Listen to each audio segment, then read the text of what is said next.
केवल चुनाव के प्रति ये सब हो रहा है। 7 साल से ये ब्रजकिशोर पटेरिया वहाँ कोषाध्यक्ष हैं। 7 साल से इन्हें कोई आरोप नहीं लगाया हमारे ऊपर। आज जब चुनाव आ गया है तो ये हमारे ऊपर दोषारोपण करने लगे हैं, और जबकि जो दोष लगा रहे हैं वे पहले से हमारे लगा फैसला है उसका, हम इनके ऊपर मानहानि का दावा करेंगे। वहीं सब यही कर रहे हैं, सब पूरा गड़बड़ झाला ये ब्रजकिशोर पटेरिया का है।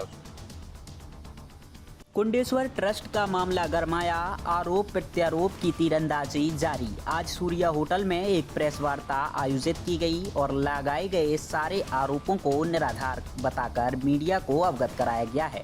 यहाँ हम आपको बताते चले कि बीते दिनों ब्रजकिशोर पटेरिया ने कुंडेश्वर आशुतोष अपर्णा धर्म सेतु लोक न्यास टीकमगढ़ में बीते दिनों हुई आम सभा को लेकर कई सवाल खड़े किए थे।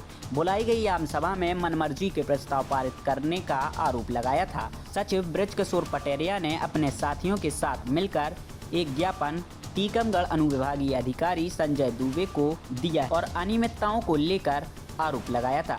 ज्ञापन देने के दौरान ब्रजकिशोर पटेरिया ने आरोप लगाया था कि बीते दिनों जो आम सभा रखी गई थी उसमें ट्रस्ट के पूर्व अध्यक्ष सूर्य प्रकाश पस्तोर की सदस्यता बहाली पर कोई भी चर्चा नहीं हुई थी, न ही इस पर कोई सहमति दी गई।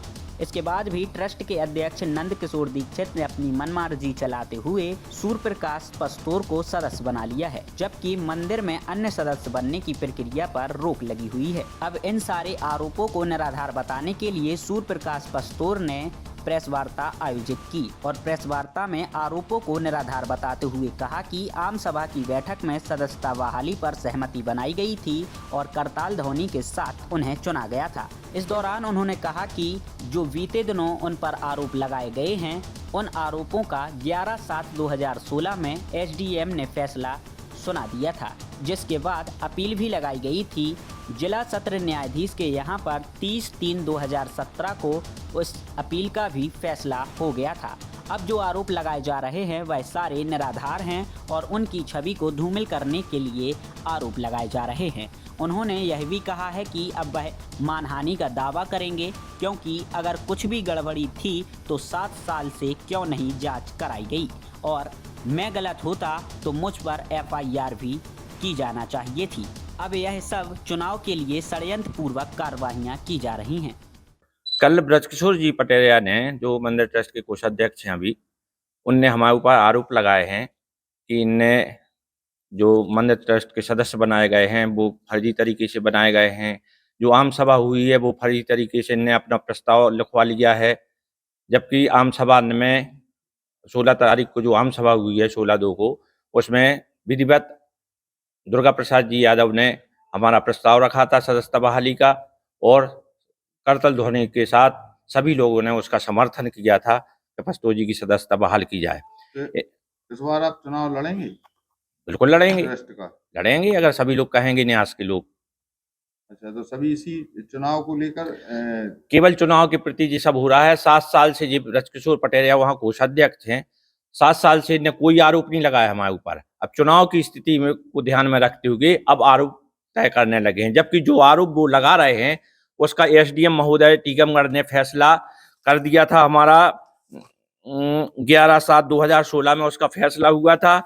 फिर इनने हमारे ऊपर अपील लगाई थी जिला सत्र न्यायाधीश के यहाँ, उसका फैसला दिनांक 30/3/2017 को हुआ था, जिसमें उनने अपील खारिज कर दी थी उनकी, और हमारे ऊपर कोई भी दोषारोपण नहीं लगाया गया था। ना ही वित्तीय अनियमितताओं का लगाया गया था, ना ही सदस्यों का लगाया गया था, जिसका फैसला जी सुरक्षित है जिला सत्र न्यायाधीश टीकमगढ़ का।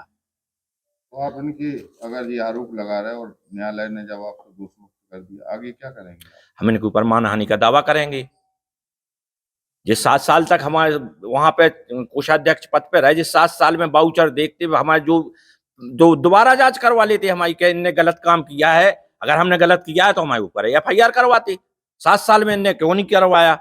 आज जब चुनाव आ गया है तो ये हमारे ऊपर दोषारोपण करने लगे हैं, और जबकि जो दोष लगा रहे हैं वे पहले से हमारे लगा फैसला है उसका। छवि को धूमिल कर रहे हैं। छवि धूमिल कर रहा है मेरी।